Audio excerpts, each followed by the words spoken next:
Hey friendos, what's the best way to impress your new tabletop group? No, it's not your impressively tragic backstory. It's obviously an elaborate aberration-themed dairy snack, an aberration appetizer, an appetizer, if you will. And that's why today we're conjuring the dreaded and tasty Brieholder. And just what is a Brieholder, you ask? Well, the Beholder is iconic in the world of D&D. It's a multi-eyed, death ray shooting, floating ball of hate. If you've played a tabletop RPG ever, you're probably familiar already. The Brieholder is my own fiendish creation.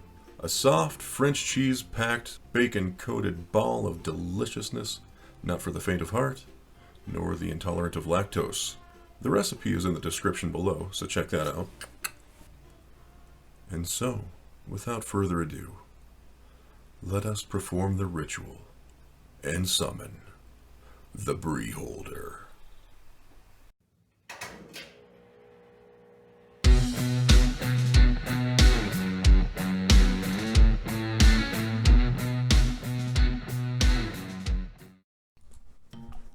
Our first ingredient is, of course, our Brie.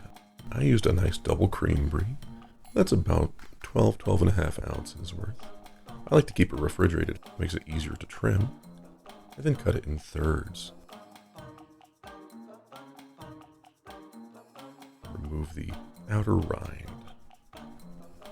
Careful not to cut your fingers. As you can tell, I did not keep mine refrigerated and it's wobbly. That makes it difficult to trim. Don't do that. There's a little bit of rind there. You want to get it all out of there. Let your Brie sit to room temperature and chop it finely.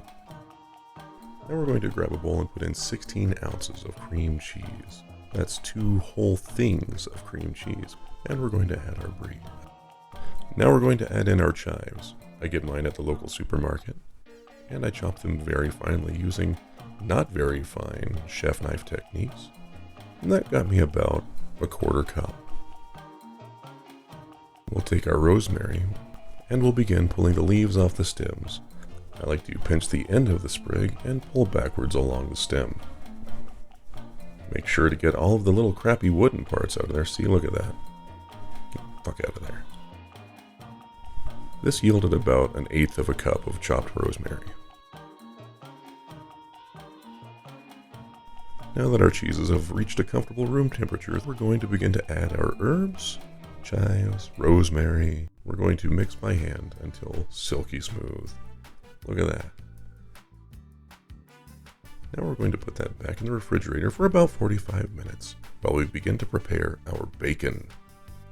Knock your cutting board slightly askew with a cup of pecans while you remember that you forgot to cover your cheese mixture and put plastic wrap over the top, putting it back in the fridge. And begin to finely chop your pecans using those same questionable chef knife skills. I oven roasted my pecans for about 7 minutes with some olive oil and sea salt, but you don't have to do that. Now that your bacon is perfectly crisp, take that out of the oven, look at that, and begin to chop that finely. Yep. Really finely. Chop it on up there. Mix together your finely chopped toasted pecans and your finely chopped bacon and stir into a mixing bowl. I like to pat out a shape that will hold the body of our Brieholder. Your cheese mixture should be nice and cool by now, so we're going to take it out of the refrigerator and separate about 2/3 of it and place it on some plastic wrap and bundle that up nicely. Very nicely. We're going to wrap up the other third of that, and then we're going to place them back in the fridge for a final cooling, and then shape them into nice balls. Oof, that sounds terrible. Take the 2/3 and shape it into a nice round sphere and place it back in the fridge. Now we're going to take our bacon and pecan coating and drop our cheese ball right in the middle, making sure to coat it evenly all over. I like to pat it down with the back of a spoon to ensure a nice, thick, and deeply set coating. We're going to place our recently baconed cheese ball in the middle of our serving tray and begin to carve out the mouth. We're going to make a slice along the bottom of the face of our Beholder, and then we're going to cut straight down towards that. And then we're going to try and meet that cut, cutting straight downward. This will remove a moon-shaped, gaping, and terrifying maw for our Brieholder. Take your cutting knife and gouge out a nice eye socket for your Brieholder. This is also a great time to manually touch up your Brieholder, making sure that there is a nice distinction between facial features. You can also manually add little bits of bacon from your crumb coating mixture. Take one of your green olives that I didn't mention yet and place it right in the eye socket. Look at that, very aberration-y. Line the top and bottom jaw with your slivered almonds.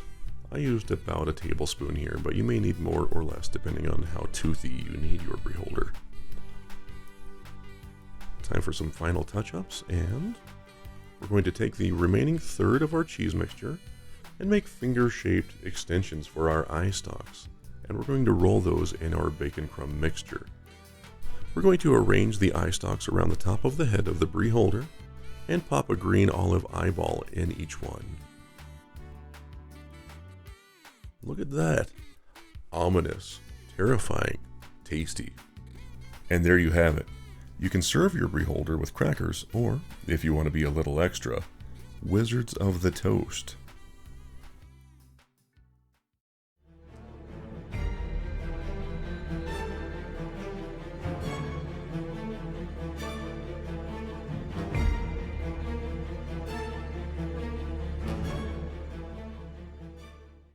Powerful stuff.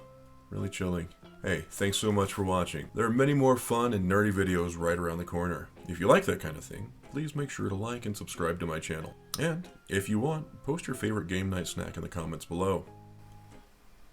You know, I ate that Brieholder over the last couple days, and friends, I just can't get it out of my head.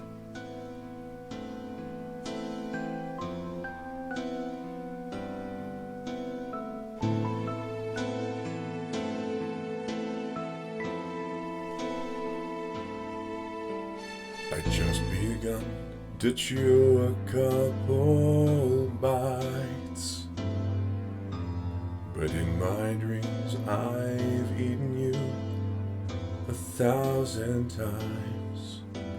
I finished you, but now I'm wanting more. Hello, is it Brie you're looking for? You've got 10 delicious eyes and a tasty almond smile. You're the ball I've always wanted, a snack that's party size. And you taste so freaking great that I barely stop to chew. You're my favorite monster too much. I love food.